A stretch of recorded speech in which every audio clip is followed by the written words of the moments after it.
Good evening. নতুন একটা ব্লগে তোমাদেরকে জানাই অনেক অনেক স্বাগত। আশা করি তোমরা সবাই খুব ভালো আছো, সুস্থ আছো, হাসি খুশিতে রয়েছো। কেমন গরম লাগছে। যাই হোক, এপ্রিল মাসের আজকে দেখতে দেখতে 8 তারিখ হয়ে গেল, সোমবার। আর আজকে ব্লগটা স্টার্ট করলাম বিকেলবেলা, সন্ধেবেলা থেকে। আজকে না একটা দারুণ রেসিপি রান্না করব, মাছের পাবদার তেল ঝাল। আগের দিন করেছিলাম সর্ষে একটু পোস্ত দিয়ে, দারুণ রেসিপিটা হয়েছিল। আর আজকে যেই রেসিপিটা করব সেই রেসিপিটাও এত ভালো হয়। তো যাই হোক, কিছু টিপস থাকবে, কিছু ট্রিক্স থাকবে। যারা নতুন রান্না করো আশা করি তাদের ভালো লাগবে কাজ। আর চৈত্র সংক্রান্তি এসে যাচ্ছে, ঘরের কাজকর্মের সাথে সাথে রান্না বান্না সব কিছু সামলে চলো আজকের ব্লগটা তোমাদেরকে নিয়ে স্টার্ট করি। আজকে আমি রান্না করব দেশি পাবদার একটা তেল ঝাল। তো তার জন্য দেশি পাবদা হচ্ছে, চিনবো কি করে? দেশি পাবদাগুলো দেখবে সবসময় কানের পাশে একটা কালো দাগ থাকে, প্রত্যেকটা মাছের এই যে কালো দাগ। কিন্তু যেগুলো ধরো হাইব্রিডের মাছ, সেইগুলো কিন্তু মাথাটা একটু লাল থকথকে মতন হয়, এইরকম কালো শিরা থাকে না। আর এখানে আমি কেটে রেখেছি আলু আর অল্প একটু পেঁয়াজ, এখানে একটা মতন পেঁয়াজ আছে, একটু টমেটো, কাঁচা লঙ্কা।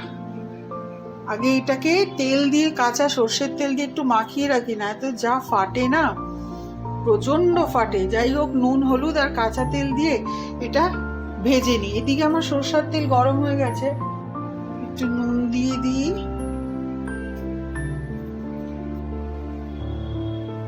একটু হলুদ দিয়ে দিই, আর দিয়ে দিই একটু কাঁচা তেল। মাছগুলো তাও ফাটে, কিন্তু তবুও কাঁচা তেল মাখলে অনেকটা কম ফাটে। এগুলোকে একটু মেখে রেখে দিই, তারপরে 5 মিনিট বাদে মাছগুলোকে ভেজে একবারে আসি। মাছ ভাজার সময় না ক্যামেরা ধরতে গেলে বহুত চাপ হয়ে যায়, কারণ একটা যদি ফাটে। যাই হোক, এইদিকে দেখো, তিতুনকে বলেছি তুই ঝাড়তে শুরু কর, আসলে চৈত্র সংক্রান্তি এসে যাচ্ছে।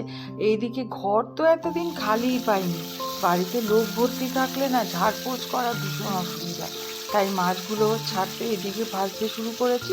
ওইদিকে দিদুনকে বললাম যে তুইও শুরু কর, একটু একটু করে যদি নিজের কাজে একটু হেল্প করাই, বেশ নিজেরও এনার্জি লাগে, ও একটু কাজ শিখতে পারে। আর রান্না করতে করতে এই ঝাড়ের কাজটা কেন রাত্রিবেলায় করছি জানো? সকাল হতে না হতেই চলে আসবে আমাদের ঝাড়পোছ করার যে মাসি, যে এখন আমাদের বাড়িতে ঝাড়পোছ করেন, তার আসার টাইম হচ্ছে ঠিক 7:30 7টার মধ্যে। তখন তো আর ঝাড়পোছ করা যায় না। এবার ঘর পরিষ্কার করা হয়ে গেলে তখন আবার এগুলো ঝাড়তেও ভীষণ নোংরা হয়ে যায়। তাই জন্য ভাবলাম রাত্রেই একটু একটু করে করে রাখি। আর যত উপরে উঠে পরিষ্কার করার কাজগুলো তিতুন করছে, আর আমি এইদিকে একবার রান্নার কাজ আর একবার বাকি ঝাড়পোছটা করে নিচ্ছি। যা ময়লা বেরোলো! আসলে এতদিন মুখার্জি মশাইয়ের এইখানে অফিস করতো, আর আজকে আমি না অনেক খুশি। কারণ কি বলো তো, ওই যে বলেছিলাম না আগে, যে আমার জীবনের বাঁকগুলো নদীর মতন এত এঁকে বেঁকে যায়, যে সবার জীবনেই কি হয় না, আমার জীবনেই বাঁক এত বেশি। মুখার্জি মশাইকে আমি বরাবর বিয়ের পর থেকে অফিস যেতে দেখেছি। হঠাৎ করে যখন ওয়ার্ক ফ্রম হোম করে দিল, আমি বেশি দুঃখী হয়ে গেছিলাম। কারণ বাড়িতে বসে সারা দিন ওয়ার্ক ফ্রম হোম কাজ, আর কি করবে, সারা দিন কম্পিউটারের সামনে বসে থাকা, এ এক বড় চিদ্দত লাগতো আমার সামনে। অবশ্য এখন অনেকেরই ওয়ার্ক ফ্রম হোম কাজ করতে হয়, কিন্তু কিছু করার নেই। আমার বাড়িতে যে আমি দেখে এসেছি, তাও আমার জন্য এটাই খুশি লাগে যে অফিসে গিয়ে কাজ করবে। ওইদিকে ঝাড় দিতে দিতে এইদিকে এসে গেছি। একটুখানি কালো জিরে কাঁচা লঙ্কা ফোড়ন দিয়ে এবার পেঁয়াজগুলো ছাড়বো। আর একটা বাটির মধ্যে হলুদ গুঁড়ো, লঙ্কা গুঁড়ো, জিরে গুঁড়ো, ধনে গুঁড়ো গুলে রেখেছি। একটু পেঁয়াজগুলো ভেজে রাখি। এই করোনার পর থেকে যে কত জিনিস দেখতে হলো আমাদের জীবনে। আমফানের মতন ঝড় দেখলাম, টানা 6 ঘন্টার ঝড়, তারপরে করোনা, সারা পৃথিবী স্তব্ধ। তো কত কিছুই না জীবনে আসে আর যায়। যাই হোক, আমি একটু নেচেও নিলাম, যেহেতু আজকে অনেক দিন পরে আবার মুখার্জি মশাইয়ের অফিস চালু হয়ে গেছে। এখন আর ওয়ার্ক ফ্রম হোম কাজ করতে হবে না। যাই হোক, কষ্ট একটু হবে বাইরে গিয়ে গিয়ে, তবে ঘরে বসে থাকাটাও খুবই চাপের ব্যাপার। তবে এত বছরের অভিজ্ঞতায় এইটুকু বুঝতে পেরেছি যে যা হবে আমাদের জীবনের সাথে সেইটাই মানতে হবে। চাহে তুমি কাঁদো বা হাসো। তাই বেশি কেঁদে তো লাভ নেই, যা আমাদের জীবনে ঘটবে সেইটাকেই আমাদের হাসি মুখে মেনে নিতে হবে। তবে হ্যাঁ, কষ্ট তো একটু হয়। তো যাই হোক, গল্প করতে করতে কিন্তু রান্নার কষানোও হয়ে গেল। আর পাবদা মাছের তেল ঝালে বিশেষ করে আলু পড়ে না, কিন্তু যেহেতু আমাদের বাড়িতে তো অনেক পদে রান্না হয় না, একটা পদেই রান্না হয়, তাই একটু আলু দিয়ে দিয়েছি, ভাতটা মাখতে বেশ সুবিধা হয়। আর এই রান্নাটা এত ভালো লাগে পাবদা মাছের। আর যেহেতু পাবদা মাছ নরম মাছ, তাই আমি একদম কড়া করে ভাজি না, একটু হালকা ভাজাই থাকে। আর ওপর দিয়ে একটু ছড়িয়ে দিয়েছি পেঁয়াজ পাতা, ধনে পাতা ছিল না। আজকে দারুণ রান্নাটা হয়েছিল। Good morning. সকাল এখন 5:15 বাজে। সকাল সকাল ঘুম থেকে উঠে আমি ফ্রেশ হয়ে চলো একটু প্রকৃতিটা দেখে আসি। আর আমার গাছের ফুলগুলো একটু ফুটেছে। সকালের রাস্তার আলো নিভে গেল, আর সকালের চারপাশে পাখিদের আওয়াজ। এখন একটু চুপই থাকি, এখানে আমার বকবকানি না শুনে বরঞ্চ প্রকৃতির আওয়াজ শুনি।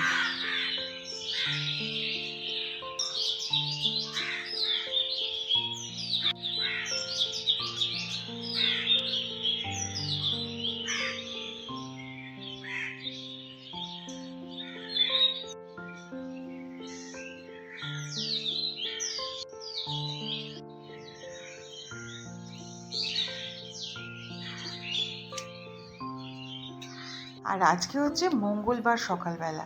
আজকে সকাল সকাল একটু খিচুড়ি বসিয়ে দিয়েছি। মুখার্জি মশাই আবার 6:30 নাগাদ নাকি বেরিয়ে যাবে কাজে। আজকে যেতে হবে বসিরহাট।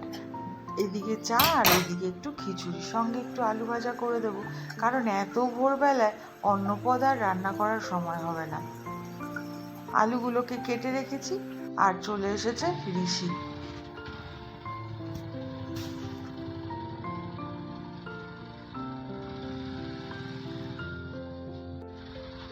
শীতের দিনগুলোতে যখন ঋষি ফিরতো, তখন সূর্য দেবতার আর দেখা পাওয়া যেত না। আর এখন দেখো, ওই যে উঁকি মারছে। আর 6:30 বাজতে না বাজতে চলে আসে সমস্যার গাড়ি। আমি বলি এই গার্বেজ ভ্যান এত সকালে আসে, যার জন্য বড় প্রবলেম হয়। কোনো দিন দেরি হলেও আমাকে 6:30 আগে উঠতেই হয়। 6:45 দেখতে দেখতে বেজে গেল, এত তাড়াহুড়ো ছিল। মুখার্জি মশাই রেডি হয়ে গেছে। ঋষিকে বলল একটু স্টেশন অবধি ছেড়ে দিয়ে আসতে। স্টেশন মানে আমাদের এখান থেকে কাছে, জাস্ট বাইকে 5 মিনিট লাগবে। ওখান থেকে ট্রেনে করে চলে যাবে বসিরহাট।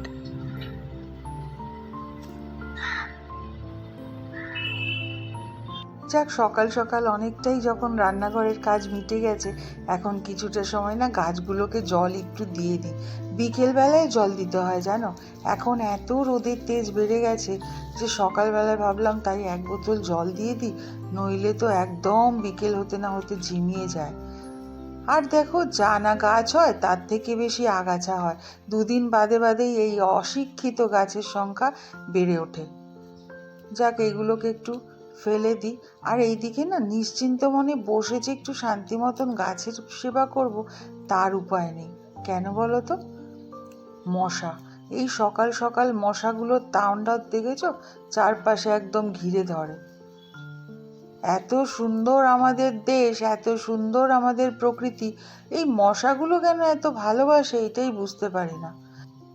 কর্পোরেশন অফিস থেকে যেই ওষুধগুলো দিয়ে যায়, তাতে এদের কোনো কাজই হয় না। এরা এদের মতন দিব্যি থাকে। যাই হোক, গাছগুলোতে একটুখানি করে জল দিয়ে দিলাম, যাতে সারাটা বিকেল অবধি টানতে পারে। বিকেলে আবার পাইপ দিয়ে সবাইকে স্নান করিয়ে দেবো। যেই 3টে গোলাপ গাছ ছিল তাদেরকে শেডের তলায় রাখা হয়েছে। এই রৌদ্রের মধ্যে তারা একদম যেন ঝিমিয়ে যাচ্ছিল। তাপমাত্রা যাই হোক, আকাশটা কি সুন্দর লাগছে। আর দিনের না সব থেকে সুন্দর লাগে এই সকালটা। গাছে গাছে ফুল, চারপাশে পাখির আওয়াজ, তাপমাত্রা অতটাও থাকে না, বেশ ভাল লাগে। তবে এখন প্রকৃতির আওয়াজ শুনতে গেলে কিন্তু সবার বাড়িতে এসির আওয়াজটা আসবেই। ঘর ঘর ঘর আওয়াজটা শুনতে পাচ্ছ? আর ওই দেখো সূর্য দেবতা উঁকি মারছে আর তৈরি হচ্ছে, সারা দিনের তেজটা দিতে হবে তো। আর এই দিকে আমার পুষ্যি ঘুরে বেড়াচ্ছে। পেছনটা না এত নোংরা হয়ে যায় ফুল লতা পাতা পড়ে। আজকে সকাল সকাল অনেকটা সময় পেয়েছি, আজকে তাই জন্য পেছনটা একটু পরিষ্কার করে দিচ্ছি। প্রত্যেক দিন এতটা সময় পাই না, যখন পাই তখন আবার সূর্যের তেজ প্রচণ্ড বেড়ে যায়।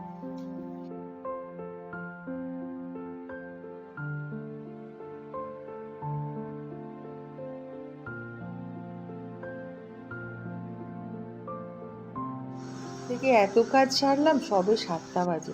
একটু বসে রেস্ট নিয়ে নিই। চলে এসেছি সরাসরি দুপুরবেলা। আজকে আমার দুপুরের মেনুতে ছিল কারি আর ভাত। কারি বলতে আমরা নন বেঙ্গলি স্টাইলের এই কারি খেতে খুব ভালোবাসি। বাঙালি পরিবারে অবশ্য কারিটা খুব একটা চলে না, কিন্তু আমার বাড়িতে কারি চাওয়াল মানে ভাত আর কি ভীষণ ভালোবাসে। এই রেসিপিটা আমার আগের ব্লগে দেওয়া রয়েছে, আর এই রকমভাবে একবার কারি চাওয়াল খেয়ে দেখলে দারুণ লাগবে। আর আজকে আমি একটু কাঁচা কলার কোপ্তাও বানাবো, দেখি রাত্রেবেলায় নাকি একটুখানি রেডি করে রেখেছি। এদিকে ভাত বসিয়ে রেখেছি, আর ওইদিকে মুখার্জি মশাই গঙ্গা পারাপার হচ্ছে, তার একটা ভিডিও ক্লিপ আমাকে পাঠালো, আমি শেয়ার করে রাখলাম।